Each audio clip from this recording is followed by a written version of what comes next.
Assalamualaikum warahmatullahi wabarakatuh. Kami dari kelompok 2, saya atas nama Siti Khadijah Rangkuti, teman saya Khairunisa Lubis, Mayasari Mutia Lubis. Kami akan menjelaskan filsafat abad pertengahan.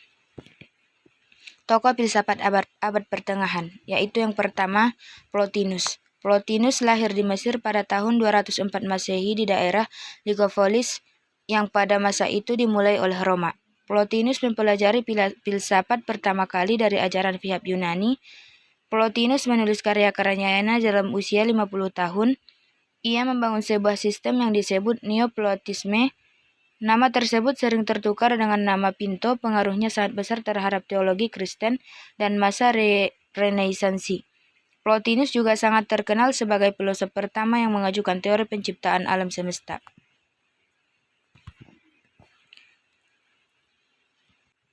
Pemahaman Plotinus yang pertama, yaitu Dewan yang Maha Esa, adalah paham dalam pandangan Philo, yaitu realitas yang tidak mungkin bisa dipahami melalui sains, indera, ataupun logika.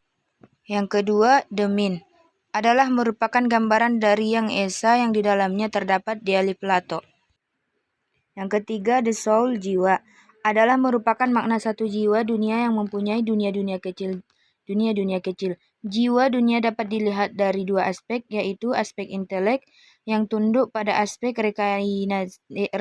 reinkarnasi dan aspek irasional. Yang kedua adalah Agustinus.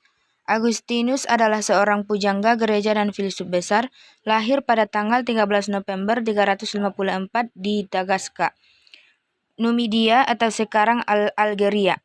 Menurut ajaran Agustinus tentang Tuhan dan manusia, ajaran Agustinus dapat dikatakan berpusat pada dua pol, Tuhan dan manusia. Yang ketiga adalah Boethius. Boethius adalah filosof yang semasa dengan Agustinus dan memiliki gaya yang hampir serupa.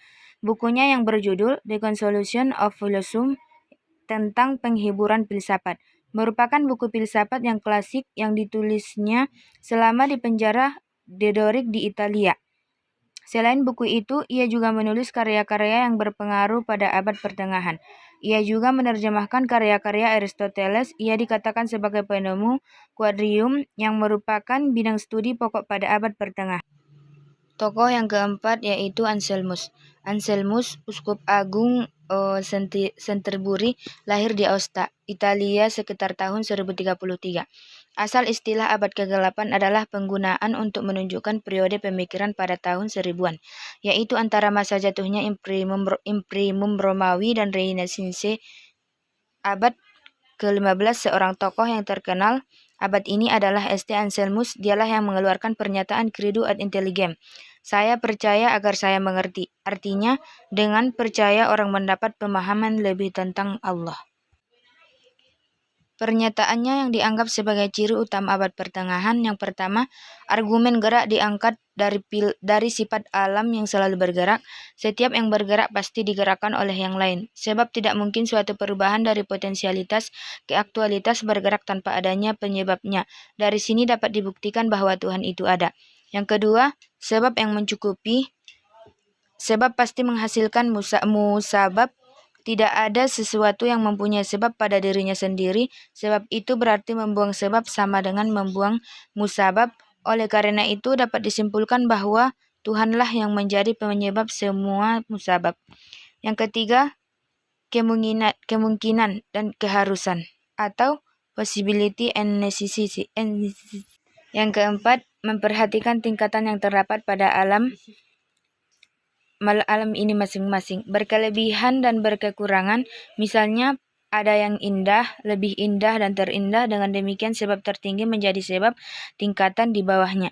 Maha sempurna, maha benar adalah Tuhan sebagai tingkatan tertinggi. Yang kelima, mengetahui bahwa benda-benda itu diatur oleh sesuatu yang berakal dan berpengetahuan dalam bertindak mencapai tujuannya, itulah Tuhan. Sekian dari kami. Jika ada kata-kata yang salah atau kurang memuaskan, kami mohon maaf. Assalamualaikum warahmatullahi wabarakatuh.